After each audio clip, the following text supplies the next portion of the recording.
Shalom. Apa kabar Salam, Ibu? kabar baik, puji Tuhan.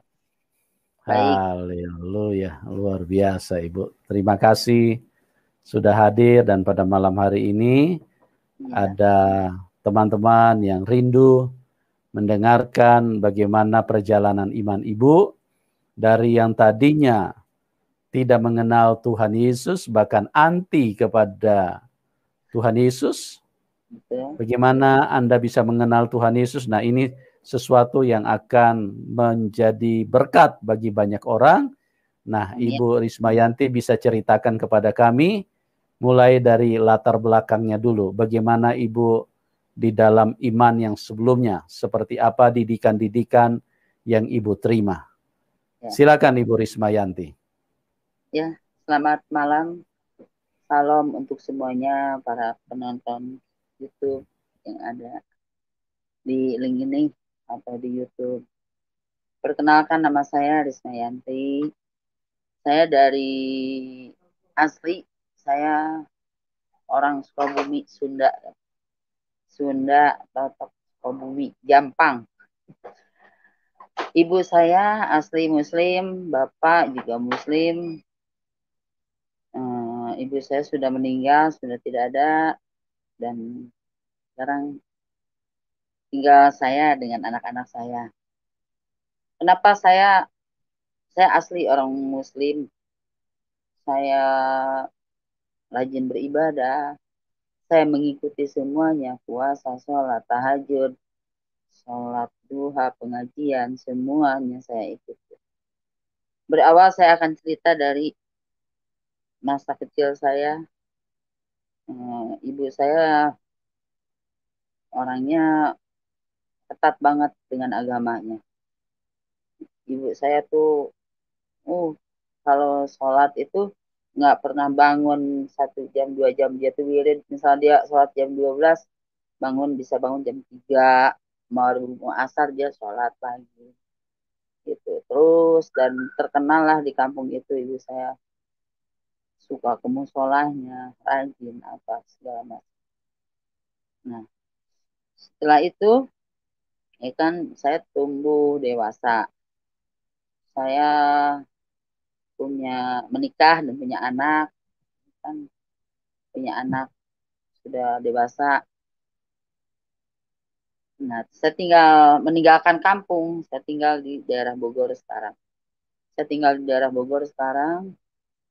Saya pernah bersuamikan, punya suami, eh, seorang haji, seorang Pak Haji. Tapi seorang Pak Haji, ya gimana ya? Ya pada saat itu saya kan ya orang Muslim, ya seperti biasanya sholat, ya sholat ngaji. Ibu saya juga begitu, paling ketat. Pokoknya kalau enggak malam Jumat belum pada ngambil air wudhu, cerita, wudhu, salat dulu. Gitu cerita. Pada intinya, saya ini asli Muslim gitu aja. Sampai saya pernah mendirikan pengajian, ya, pengajian apa malam Jumatan. Malam Jumat daripada bengong, yuk ibu-ibu kita ngaji.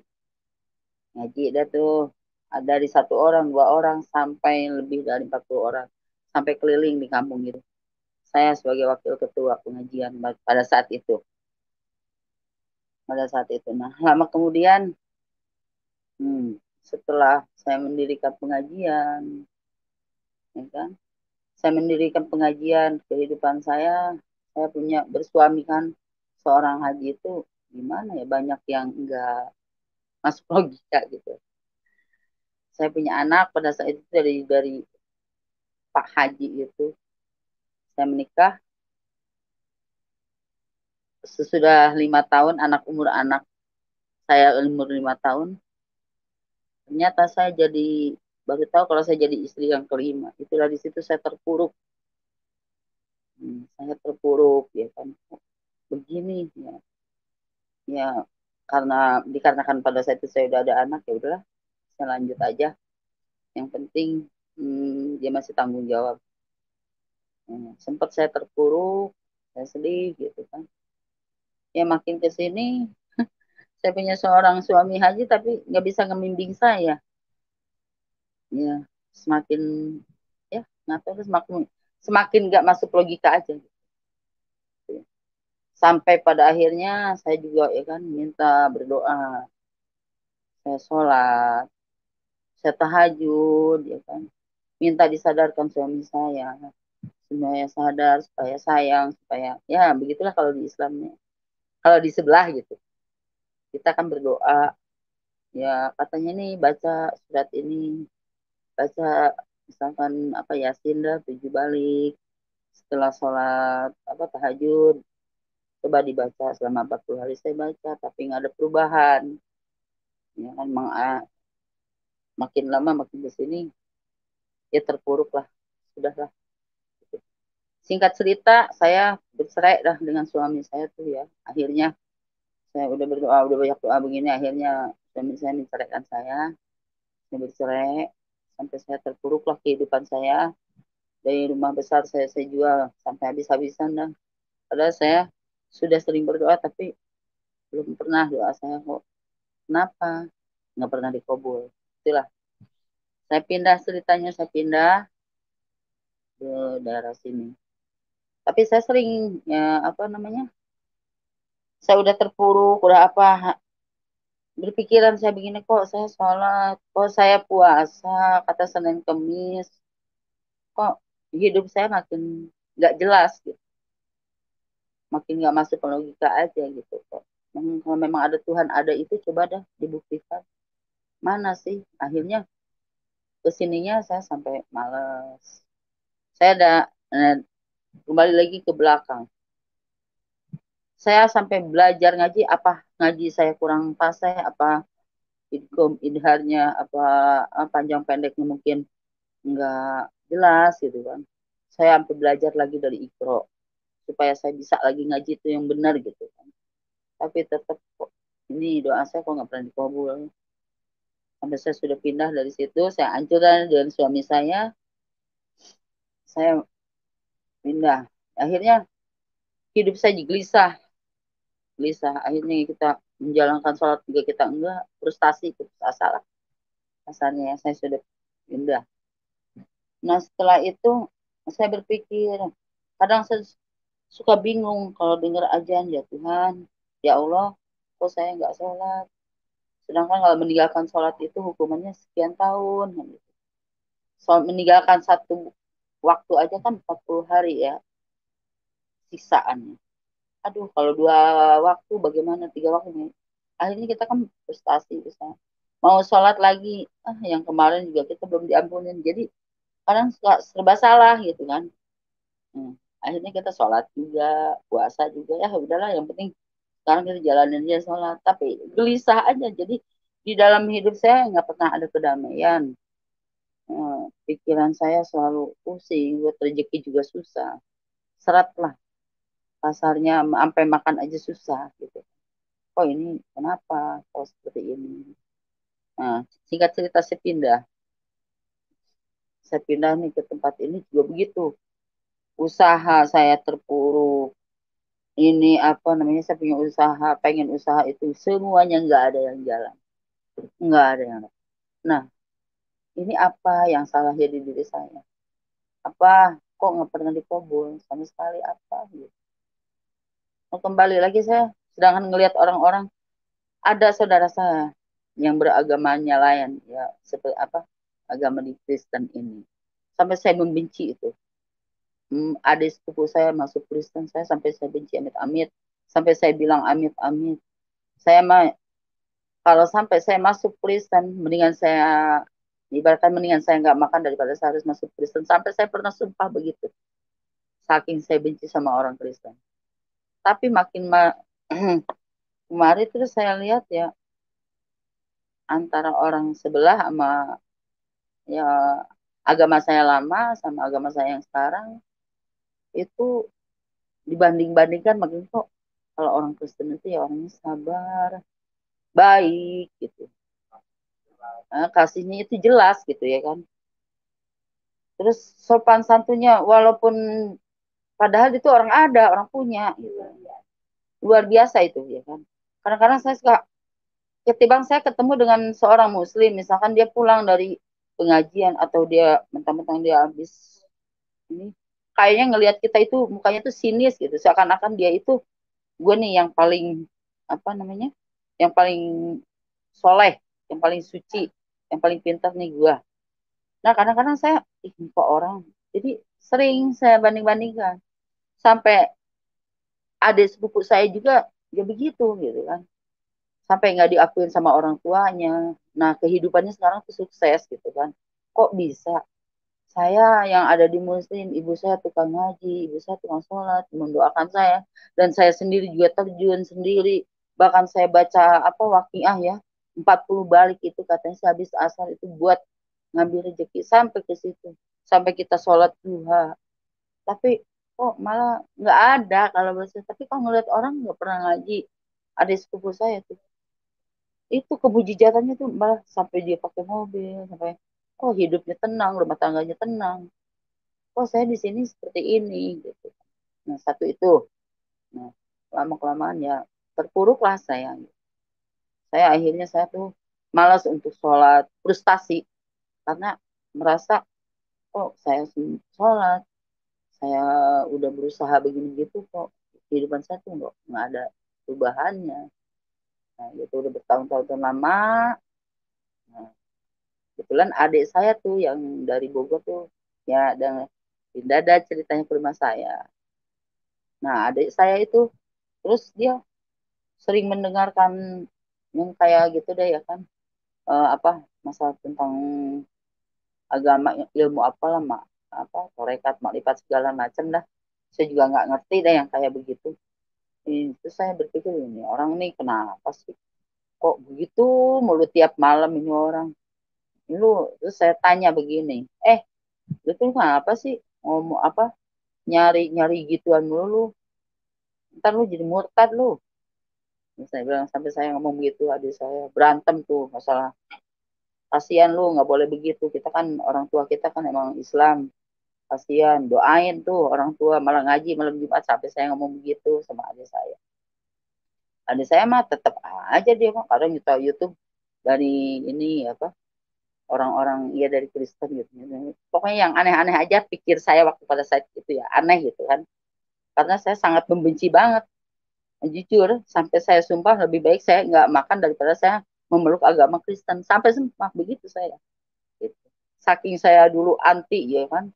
Karena kan katanya kalau kita apa mempelajari itu murtad katanya. Kita tuh nggak tahu gitu. Jadi kita nggak tahu pelajarannya kasihnya seperti apa. Nggak. Kalau sekarang yang saya rasakan jauh banget dengan sebelah. Jangan. Jauh, sangat-sangat jauh. Nah itu satu. Nah keduanya, ya kan di Al-Quran ya. Saya juga walaupun saya nggak fasih, walaupun saya nggak, tapi sedikit saya bisa baca seperti macam ada surat doa aras ya kan, saya baca kok ada surat Injil apa Injili kan itu kan, seperti apa namanya surat apa ya, banyak gitu yang itu bahwa Nabi Isa itu akan mengadili nanti di akhirat katanya, nanti kalau udah kiamat kan dibangkitkan kembali katanya kan, terus nanti yang mengadili katanya Nabi Isa kan gitu. Kok saya pikir kok Nabi Isa sih, kok bukannya apa namanya Nabi, bukan Nabi Muhammad kata saya gitu kan, kok Nabi Isa gitu kan. Nah di situ kita berpikir akan mengadili, kok mengadili kok dia yang menimbang gitu kan, akan menimbang dosa kita katanya kan, Nabi Isa itu akan menimbang dosa kita. Nah dari situ udah nggak pernah dipelajari, tapi suka tahu gitu bahwa Nabi Isa itu sama orang Kristen itu dipanggil Tuhan gitu. Saya udah nggak gubris lagi dah, saya cuek aja.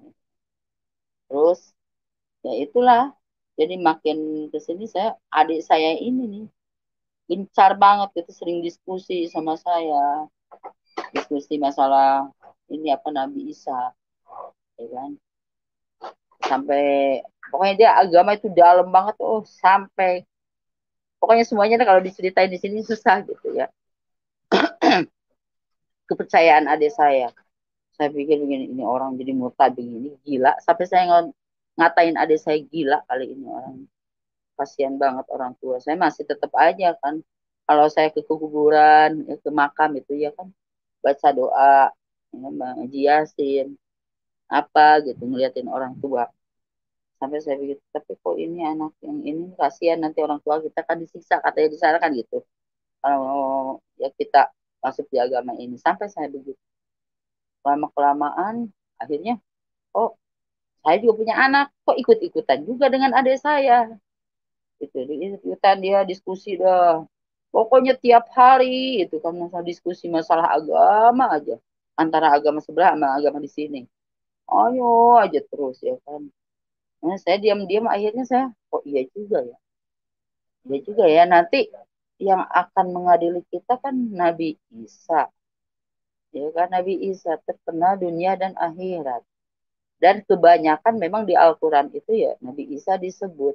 Seperti ibunya Nabi juga disebut juga. Tapi kalau di apa namanya?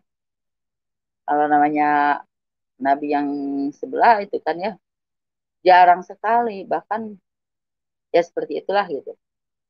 Saya bingung jadinya di situ bingung ya kan. Adik saya tuh terus lama kelamaan akhirnya tuh adik saya kan ngontrak, dia ngontrak sendiri, tiba-tiba tahu-taunya dia udah masuk di agama ini. Nah, adik saya main lagi ke rumah saya sama anak saya begitu lagi. Mereka terus diskusi masalah agama, masalah Nabi Isa, masalah menceritakan Nabi yang mana tuh begini, seperti ini, ya kan. Akhirnya saya dengar tahu. Nah, diam-diam saya apa mendengarkan apa nonton YouTube Christian Tips. Nanti anak saya tuh ngirim Pak Ustadz, pokoknya Ustadz yang murtadin itu semua yang jago ngaji, yang jago hadisnya, yang jago itu semuanya saya dengerin gitu. Saya tonton, saya buka, pengen tahu gitu. Yang mana sih sesungguhnya seperti apa sih di agama ini, pengen tahu gitu. Ya kan? Saya begitu terus. Hmm. Sampai-sampai saya, aduh, kok bener juga ya. Kok ya dia ini terkenal dunia dan akhirnya ini. Untuk sementara ini. Nah sekarang kalau di agama yang lama saya, iya ya, saya mendoakan dia terus-terus. Saya meninggal, siapa yang mendoakan? Kan pikir saya begitu gitu. Kok selalu dia selalu disebut harus katanya. Kan kalau di agama mana kita mendoakan dia, nanti doanya penuh akan tumpah ke diri kita, kata dia kan gitu. Ah, kok nggak masuk dengan akal, nggak logika. Eh, Sampai apa saya dengar ya kan dia menikahi umur 6 tahun, terus menikahi apa menantunya. Saya sampai jadi kok seperti ini, makin lama saya buka ya kan, apalagi Al-Quran itu ada berapa versi, saya bingung. Terus keluarnya Al-Quran itu berapa ribu tahun setelah Nabi ini meninggal, Al-Quran baru keluar. Saya tuh dari situ tuh baru tahu. Saya baru tahu, saya buka terus ya kan, semuanya saya buka terus ya kan, agama saya dulu dah. Pengen tahu. Ih, akhirnya oh ternyata seperti ini. Saya bandingkan ke sini gitu ya. Ke agama yang saya anut sekarang. Saya bandingkan itu ternyata jauh banget dari ajarannya, dari kasihnya, dari semuanya. Kemujizatannya juga ada yang saya rasakan selama saya masuk di sini sekarang. Sampai-sampai saya, kenapa saya jadi masuk di sini? Nah, pada satu saat anak saya pun juga jadi ikut murtadin, ya kan? Sampai saya menangis, nangis gitu ya Tuhan. Ya Allah waktu itu kan. Ya Allah, kenapa kok anak saya sampai bisa kok masuk ke agama yang ini gitu. Kenapa ya Allah, apa saya ini apa ya sampai saya menangis ya. Saya ini orang berdosa, saya ini orang yang mungkin sampai anak saya aja murtad seperti ini ya Tuhan. Kenapa anak saya seperti ini? Sampai saya menangis, nangis. Pada saat dengar dia kesaksian bumi ya, kayaknya saya gelap. Saya gelap mendengarkan anak saya begitu. Sampai akhirnya saya begini gitu. Biarlah anak saya sekarang udah dewasa. Saya mengajarkan dulu sudah, ya kan, dengan agama Islam ngaji seperti apa. Saya udah ajarkan semua. Yang penting sekarang saya nggak mau tanggung jawab, ya kan, untuk di kemudian hari. Sampai saya mengucapkan begitu. Tapi setelah itu saya diam-diam tetap saya penasaran gitu. Penasaran juga saya. Penasaran. Diam-diam saya nonton YouTube lagi, saya buka lagi tentang agama Kristen ini, tentang Tuhan Yesus ini. Diam-diam saya buka lagi. Oh, seperti ini. Oh, oh. Jadi makin kuat ke sini. Nah, pada suatu kali kita ngobrol lagi bertiga, ya kan? Debat lagi ada masalah Tuhan. Sama adik saya, sama anak saya, sama saya. Saya debat lagi dari situ ya. Sampai satu saat saya sampai begini. Coba dah saya sekarang begini. Kalau memang benar-benar saya bilang, saya tantang aja ya. Saya bilang kalau memang benar Yesus itu Tuhan atau Allah, ya kan?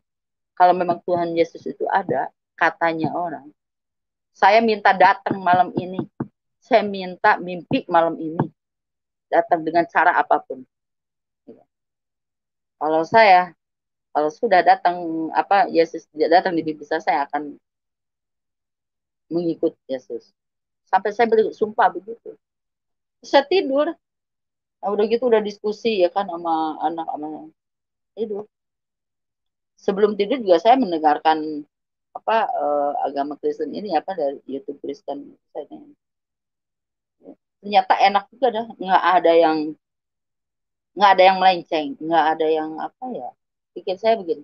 Ternyata di apa di Kristen ini apa yang salah gitu. Ajarannya kasih semua dan kita harus selalu memaafkan, ibarat kata ditampar pipi kanan kasih pipi kiri. Kalau kita orang bikin salah, kita harus memaafkan. Dan kalau kita punya, kita harus membagi orang.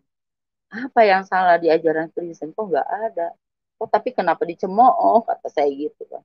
Kenapa dibenci? Ternyata ini kok sebenarnya apa ajarannya itu lebih bagus daripada agama saya yang lama. Itulah. Ngelihat orang-orangnya juga sopan santun, kasih sayang. Gitu. Yang saya tahu itu selama ini saya kenal dengan orang-orang Kristen gitu kan. Orangnya ramah-ramah, puji Tuhan. Jauh, sangat jauh sama agama saya yang lama. Gitu.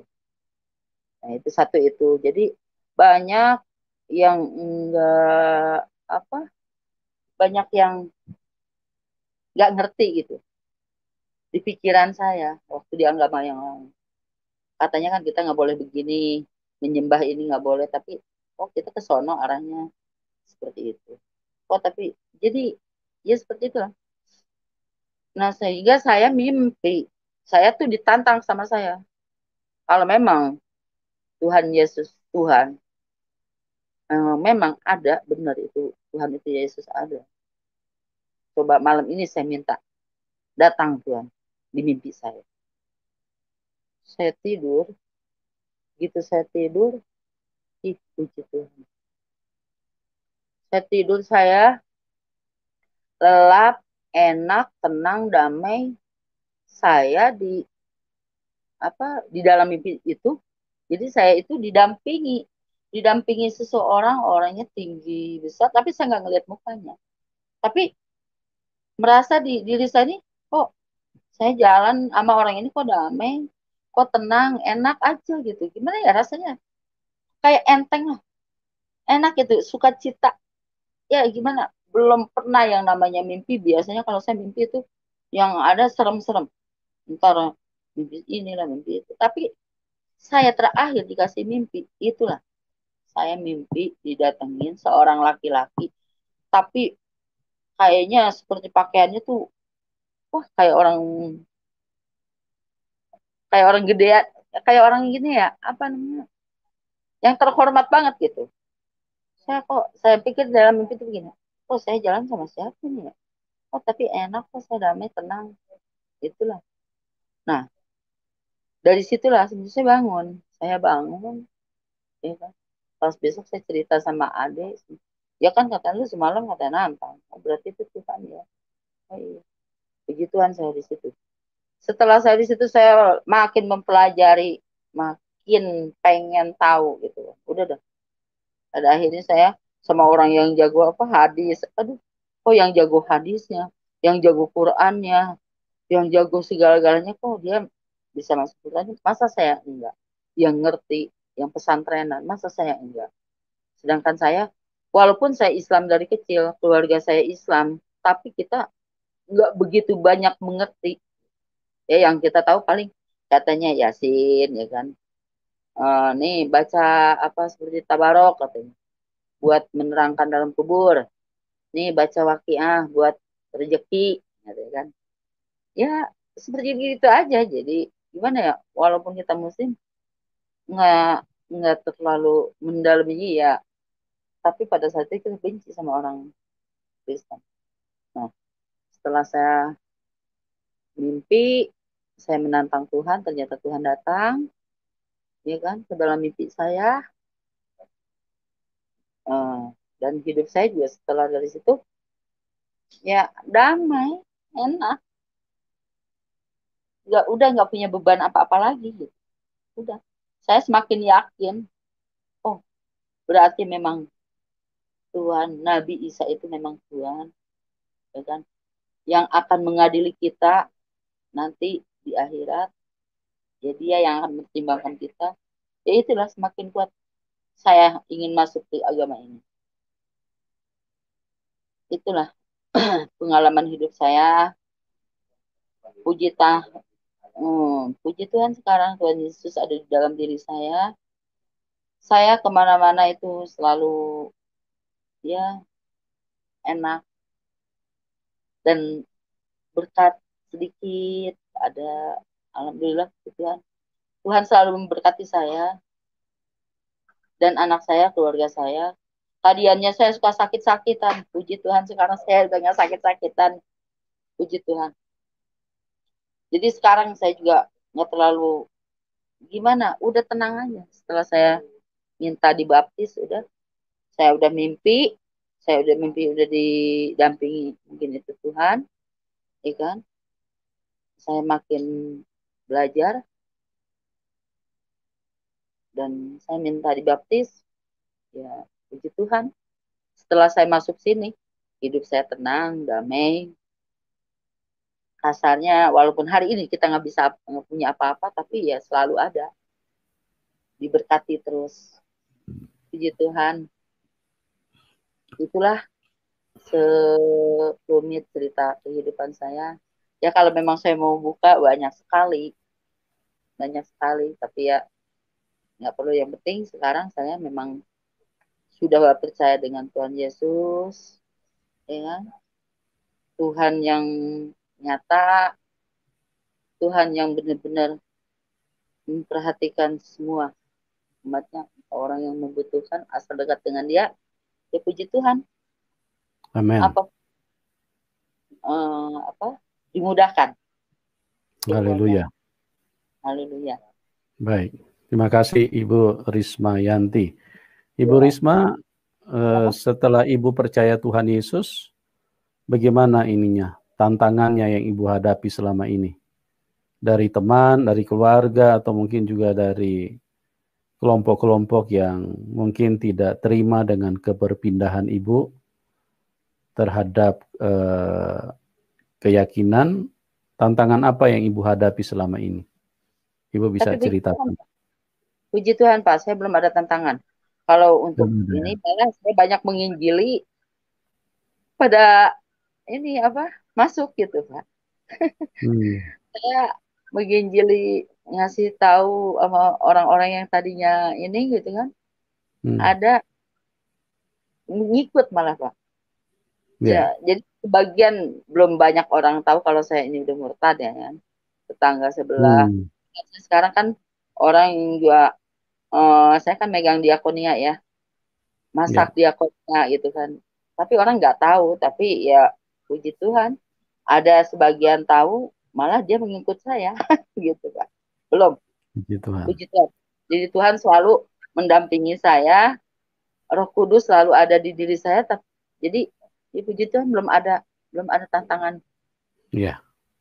Puji Enak. Tuhan.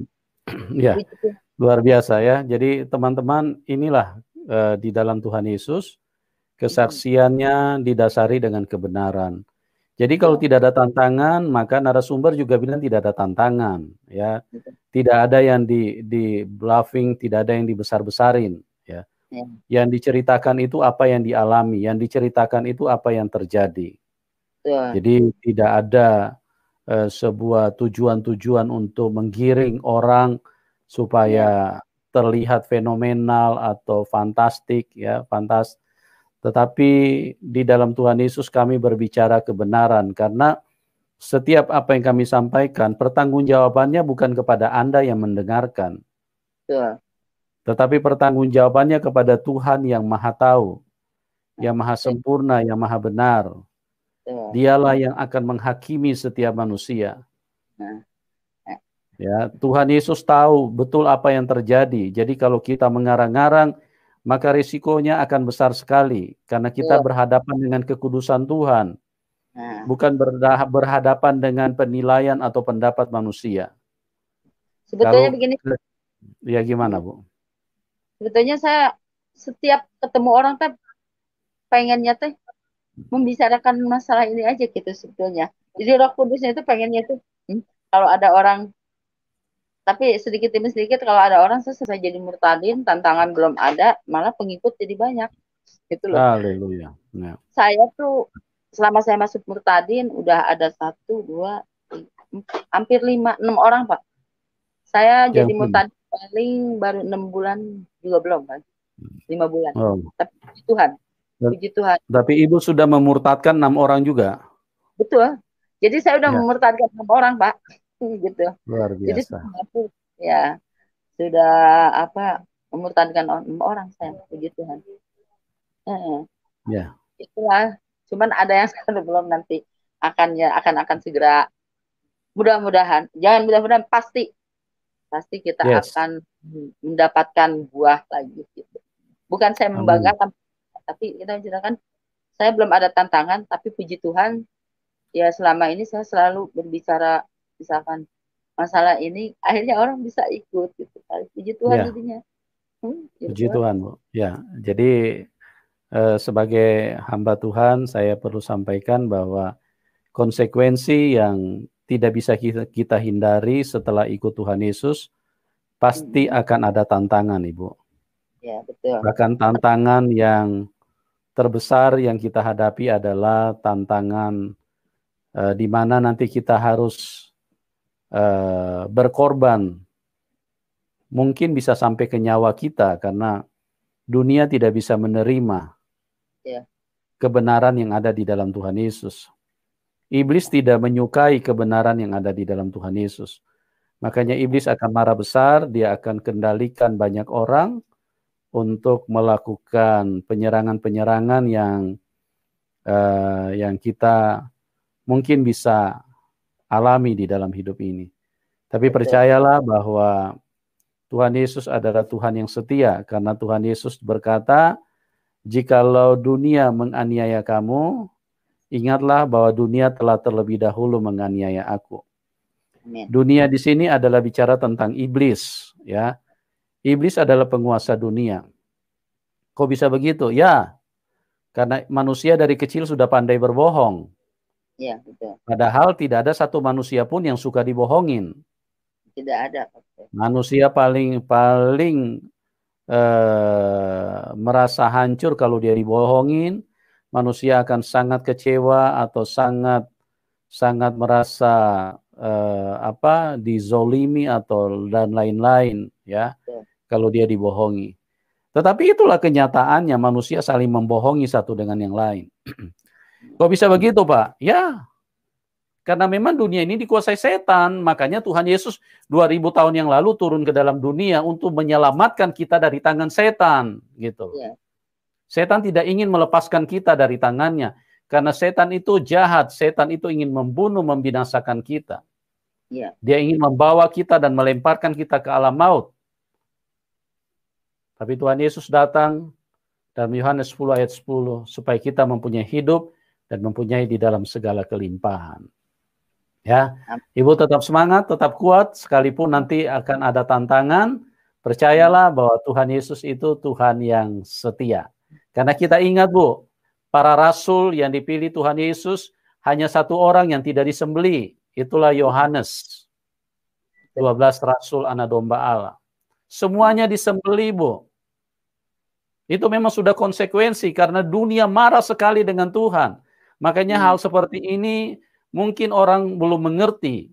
Ya, Tuhan Yesus datang dari surga. Dia roh kebenaran. Dia Tuhan, dia kudus. Dunia ini najis, dunia ini kuasai setan, kebencian.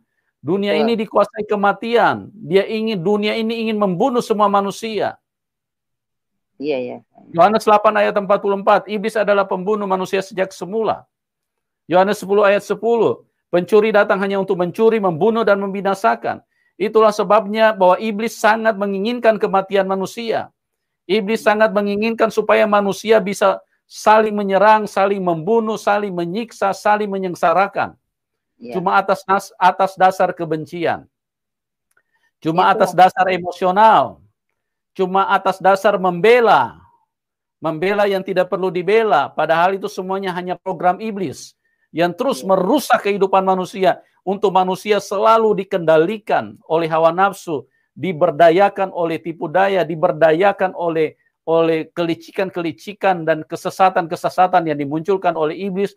Akhirnya satu dengan yang lain bisa saling membenci, orang tua dengan anak bisa saling tidak mengenal, ya, teman dengan teman bisa saling menghabisi. Karena apa? Karena iblislah yang menguasai dunia ini. Tidak ada sekolah berbohong, tapi manusia pintar semuanya berbohong.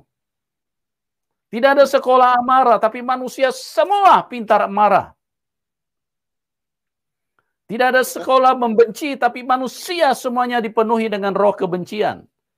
Kalau tidak ada masalah, kalau tidak ada selisih paham, tidak ada kebencian. Tapi begitu ada selisih paham, maka kebencian akan masuk dan merusak, menguasai hidup manusia. Nah, inilah yang Tuhan Yesus datang 2000 tahun yang lalu untuk membebaskan kita dari situ. Ya, jangan terlambat teman-teman, karena Dia mengasihi. Tuhan Yesus mengasihi kita semua. Ya, Tuhan Yesus ingin supaya. Gimana Ibu? Saya tenang, damai. Jadi besok saya mati pun ya sudah dijamin. Sudah dijamin. Terjamin sama Tuhan Yesus. Puji Tuhan. Sebelum kita ditebus oleh darah Tuhan Yesus, ya, maka kita adalah anaknya iblis. Iya, betul, Pak. Makanya waktu darah Tuhan Yesus ditumpahkan, karena darahnya kudus, darah itulah yang mengadopsi kita. Itulah yang kita pahami di dalam analogi kehidupan manusia, bahwa seseorang disebut anak dari orang tuanya karena darahnya mengalir di dalam anaknya. Ya, darah itu bicara tentang kehidupan. Kehidupan orang tua mengalir di dalam kehidupan anaknya. Nah, kenapa kita disebut anak Tuhan? Karena darah penebusan itu. Kita dikembalikan kepada hidup yang kudus. Kita dikembalikan kepada hidup yang benar. Hanya orang yang memanggil Tuhan dengan sebutan Bapa, hanya mereka lah yang punya hak untuk pulang ke rumah Bapa di surga. Karena anak-anak adalah pewaris dari janji Bapa. Ya, jadi Ibu Rismayanti, Ibu memanggil Tuhan sekarang dengan sebutan apa, Ibu? Sekarang dengan Bapak, Bapak kami. Haleluya, ya. Bukan Om ya, Bu ya? Bukan aspek sudah nggak ada saya sana. Ya, tapi dengan sebutan Bapak. Karena apa? Karena semua benih berasal dari Dia. Iya, dari Bapak. Dari Bapak, benihnya dari Bapak. Kalau kita tidak mengakui kita anak Tuhan, berarti kita manusia durhaka. Memang benihnya dari mana? Manusia itu benihnya dari mana? Dari setankah benihnya itu? Tidak, dari Tuhan. Benihnya itu dari Tuhan. Makanya setan datang menyesatkan, membodohi kehidupan manusia supaya manusia jangan paham yang beginian. Makanya ada yang berkata, wih, masa anak Tuhan, masa anak Tuhan, ya. Atau mungkin kita berkata, Tuhan tidak bisa disekutukan dengan manusia. Itu pikiran-pikiran yang disesatkan setan. Kalau Tuhan tidak bisa disekutukan dengan manusia, nanti kalau Anda ke surga mau bersekutu dengan siapa? Iya, betul. Halo, teman-teman. Logikamu dibuka sedikit, bos. Jadilah orang yang cerdas, yang bijak. Anda berharap untuk ke surga. Anda ke surga mau ketemu siapa? Yang punya surga itu Tuhan. Nah, kita di sana kalau ketemu Tuhan, kita bersekutu dengan Tuhan. Ya, jangan mau dibodohi sama setan, teman-teman. Jangan mau ditipu sama setan, karena setan ini rajanya pendusta. Dia menyesatkan semua manusia supaya manusia jangan masuk ke surga. Yang dia tanamkan kebencian, amarah, kebencian terus cuma atas dasar membela, kebencian terus, marah emosional, tumpahkan darahnya, ya. Jangan sampai kita tersesat, teman-teman, ya. Tuhan Yesus mengasihi kita semua. Bu, cepatlah kembali. Ya. Gimana? Silakan Ibu. Cepat kembali supaya ya sebelum terlambat. Cepatlah kembali kepada Bapak kita, Bapak Tuhan Yesus. Amin. Makanya saya kembali lagi kepada rasul-rasul. Semua rasul-rasul itu disembeli, potong bebek angsa. Ya, disembeli semua mereka tuh. Kecuali Yohanes, tapi Yohanes sempat digoreng di Pulau Patmos. Digoreng dengan minyak yang panas. Kenapa bisa seperti itu? Karena iblis marah sekali dengan orang yang percaya kepada Tuhan Yesus. Iblis akan melakukan pembunuhan. Iblis akan berseru, tumpahkan darah mereka. Iblis tidak mau manusia ketemu dengan Tuhan. Karena hanya Tuhan yang menghadirkan kehidupan. Hanya Tuhan yang membawa manusia kepada kebaikan. Hanya Tuhan yang memimpin manusia kepada keselamatan. Dan iblis tidak suka itu. Makanya jangan heran teman-teman, 12 rasul. Bahkan ada begitu banyak pengikut Tuhan di zaman gereja mula-mula. Mereka semua mati disembelih. Ya, itu adalah merupakan pondasi daripada kehidupan gereja Tuhan. Makanya Tuhan Yesus berkata, jikalau kamu tidak mau pikul salib dan sangkal diri, jangan ikut aku. Kamu tidak layak menjadi pengikutku. Karena ini kebenaran. Tidak pernah ditutup-tutupi. Tidak pernah ditutup-tutupi. Tuhan Yesus tidak menjanjikan hal-hal yang berbohong kepada Anda. Tuhan Yesus tidak menjanjikan hal-hal yang najis di dalam kehidupan. Ya, tapi Tuhan Yesus menjanjikan kebenaran. Tuhan Yesus mengatakan tidak pernah dengan sembunyi-sembunyi. Tuhan Yesus mengatakan,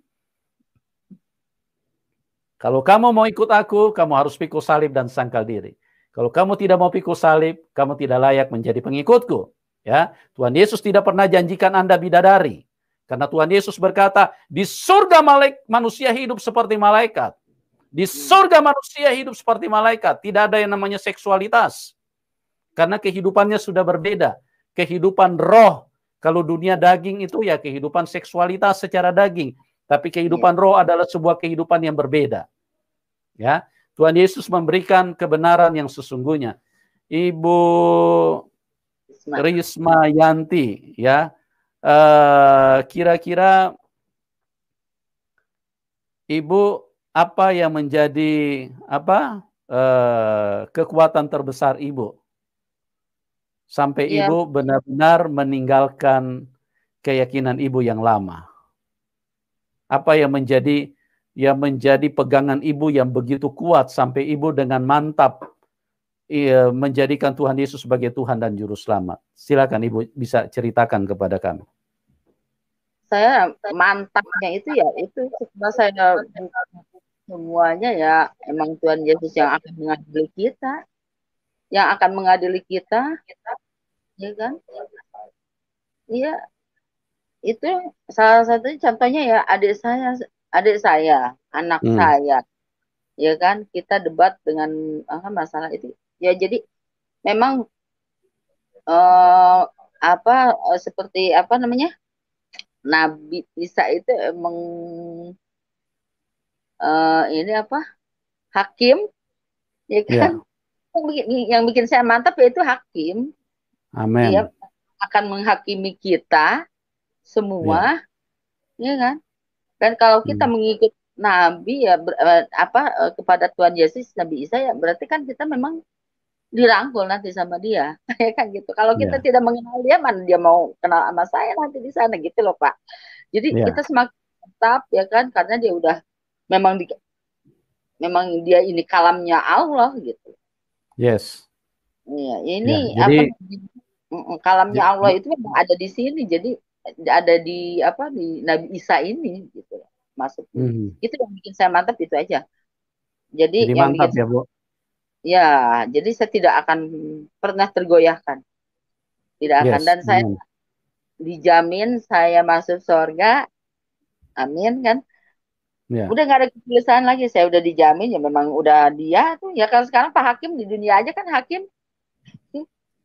Terus saya maaf amen. aja, maaf ada ya, ada saya ya kan.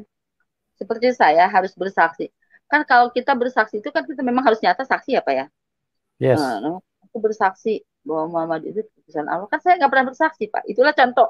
Kita logika aja kapan saya pernah bersaksi. Itulah kalau mau kita biarkan ya, itu sekelumit aja. Seperti sekelumit itu. ya. Ya, sekelumit. Karena ibu tidak pernah menyaksikan Muhammad, berarti seperti itu kan? Tetapi Ya. ibu bersaksi. Oke. Tapi Oke, jadi jadi kesaksian itu memang harus benar ya, artinya ibu saksikan baru ibu bisa berkata aku bersaksi, nah, nah kan ya artinya kan? seperti aku bersaksi ya kan bahwa Muhammad itu utusan Allah. Kapan saya bersaksi? Kan gitu loh. Ya. Saya belum pernah. Sedangkan kalau kita di pengadilannya saksi itu kan harus benar, Hmm. ya kan? Harus benar. Hmm. Nah, sekarang saya disuruh kapan saya bersaksi? Sedangkan aku bersaksi bahwa itu misalnya seperti ini, asyhadu alla ilaha maaf ya. Asyhadu alla ilaha illallah, asyhadu anna Muhammadar Rasulullah ya kan? Hmm. Aku bersaksi, ada lagi aku bersaksi bahwa Muhammad utusan Allah. Lah saya kapan pernah bersaksinya, Pak? Jadi itulah Hmm. yang saya bingung. Nah, Maksudnya kapan ibu pernah saksikan seperti itu kan? betul. Ya, ibu tidak pernah saksikan tapi ibu bersaksi. Nah, itu yang ibu maksudkan. Ya, itu yang saya maksudkan Ya, begitu seperti itu.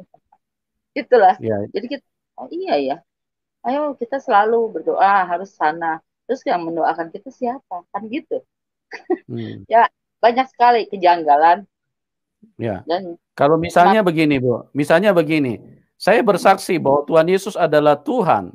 Nah, karena saya malah mengalami, saya melihat Dia, saya iya, mengalami kuasanya, saya berjumpa dengan Dia, maka kesaksian itu benar gitu loh. betul kesaksian. Seperti saya bersaksi sekarang nih. Kita kan Hmm. kalau kita bohong, berarti kan nanti dikutuk loh ya. Ya Ya, memang kita mimpi, kita mimpinya kita menantang. Saya kalau memang benar ada Tuhan, memang ada, ya kan? Kalau memang ada, coba datangkan di mimpi saya. Dan saya pun juga pernah merasakan mujizatnya ada. Memang benar-benar mujizat ada pada saat saya kesusahan. Saya gerung-gerung nangis saya ya kan. Saya hmm. nggak punya uang seperak pun ya kan. Sedangkan Hmm. ada urusan masalah sedikit. Sampai saya tidur nggak mau bangun, saya minta kalau memang Tuhan Yesus ada coba bantu saya. Kenapa ketok-ketok ada orang datang? Ada Jadi kejadian satu terbukti ya, Bu? bukti banget Terbukti buat ya? bukti. Jadi Ya. saya nggak mau saya menceritakan kesaksian ini berat buat saya Kak. Jadi makanya saya Hmm. keluar dari yang lama karena saya nggak mau bersaksi karena saya memang nggak pernah bersaksi gitu loh. Gitu loh Pak intinya Pak ya. Ya, intinya ibu tidak pernah menyaksikan waktu di iman ibu yang lama ya. Ibu tidak Ya, pernah melihat, tidak pernah mengalami. Itu yang ibu nah, mau sampaikan, seperti itu ya? ya, seperti itu. Oke. Ya Jadi sekarang, berarti kalau ibu bersaksi, ibu pernah mengalami, nah itulah kesaksian yang benar ya, seperti itu ya, Bu? nah yang seperti saya sekarang nih Hmm. pernah bermimpi, nah emang gitu ya nyata. Tapi kalau yang dulu saya jadi jangankan di mimpi nyata, mimpi pun nggak ada. Tapi kita dituntut kan untuk bersaksi, ya kan? Mhm. Selalu harus Baik, baca itu. baik. Jadi Ibu seperti dulu eh, waktu berdoa di dalam iman yang sebelumnya, ya. istilahnya pernah terjawab nggak, Bu? Pernah menjadi realita nggak apa yang Ibu doakan waktu masih di keyakinan sebelumnya? Ya itulah sampai saya bilang Pak tadi, saya sampai saking pengen doa saya dikabul, itu sampai saya ada yang ngajarin coba sholat tahajud, ya kan? Terus baca dari Yasin 7 kali, ya coba sholat istihoroh, nanti bakal datang. Tapi nggak pernah muncul. Jadi gimana ya? Jadi saya kok ya emang iya. Kapan munculnya? Kapan saya? Apa karena saya kadang berpikir ya apa ajian saya ini salah? Apa bacanya saya ini salah? Mungkin salah kali ya. Jadi sehingga kita punya pikiran gitu Pak. Dulu itu mungkin apa salah ngaji, kan harus ada panjang pendeknya, idharnya ya kan? Ya kolaknya seperti itulah kan, banyak sekali pengajaran yang kadang-kadang yang ini belum apa udah datang lagi kasih ajaran yang ini kan gitu. Ibu-ibu baca yang ini ya. Ini ini akan dikasih rezeki seperti ini. Yang kemarin belum apa udah dikasih lagi doa ini kan gitu. Yang doa ini belum apa dikasih lagi doa ini. Aduh, terlalu banyak seperti itu Pak. Ya, yang jelas di dalam Tuhan Yesus dia benar-benar terbukti dan dia membuktikan dan kita mengalami. Itulah yang menjadi inti daripada apa yang disampaikan oleh Ibu Rismayanti. Doanya dijawab oleh Tuhan, apa yang menjadi kerinduannya dibuktikan oleh Tuhan, dan di dalam hati, di dalam suasana kebatinan, Ibu Rismayanti mengalami sukacita, mengalami sesuatu hal yang berbeda, dan memberikan kekuatan dan satu perubahan hidup yang nyata. Seperti itu, Bu Rismayanti ya. Bahagia aja, walaupun nggak punya apa-apa, bahagia. Selalu bersukacita terus, gitu aja. Ya. Teman-teman, kami mengasihi Anda semua. Doa kami buat setiap kita supaya ayo kita bisa mengalami Tuhan yang benar, kita bisa diubahkan di dalam kehidupan ini, dan yang terutama sekali lagi bukan supaya KTP Kristen bertambah banyak, itu sama sekali tidak penting bagi kami, ya. KTP Anda pun tidak dirubah tidak masalah. Karena kalau berubah KTP, kalau kekristenan hanya sistem administrasi merubah KTP, maka itu akan menambah pekerjaan bagi orang lain. Karena ketik-ketikan untuk merubah KTP itu menjadi satu pekerjaan yang tidak mudah. Tetapi kerinduan kami supaya apabila kita pulang ke surga, kita sama-sama bisa menghadap Bapa yang baik, bisa berjumpa dengan Tuhan yang baik. Tuhan Yesus mengasihi semua manusia. Ya, hanya orang yang menyebutkan dia Bapa yang punya hak untuk kembali ke rumah Bapa. Bu, izinkan saya bertanya satu hal. Ibu punya anak? Punya. Oke. Kira-kira kalau ibu punya anak mau pulang ke rumah ibu dan mau tidur di rumah ibu, dibolehkan apa tidak, Bu? Ya dibolehkan karena anak saya. Haleluya. Begitulah analoginya, teman-teman. Kenapa kita bisa pulang ke surga? Kenapa orang Kristen jaminan pasti pulang ke surga? Karena kita anak Bapa di surga. Semua yang menjadi milik Bapa itu pewarisnya adalah anak-anaknya. Tuhan Yesus mengasihi kita semua. Terima kasih buat Ibu Rismayanti. Bagi teman-teman yang diberkati dan mau dukung beliau, silakan ke layar deskripsi. Anda bisa memberikan dukungan kepada Ibu Rismayanti. Ya, doa kami buat Ibu tetap semangat, tetap maju. Sekalipun nanti Ibu berhadapan dengan tantangan atau aniaya atau salib, Ibu jangan mundur karena hanya Tuhan Yesus yang bisa bawa kita ke surga. Oke, teman-teman. Sampai berjumpa di program selanjutnya. Tuhan Yesus memberkati kita semua dan salam kemenangan. Haleluya. Amin.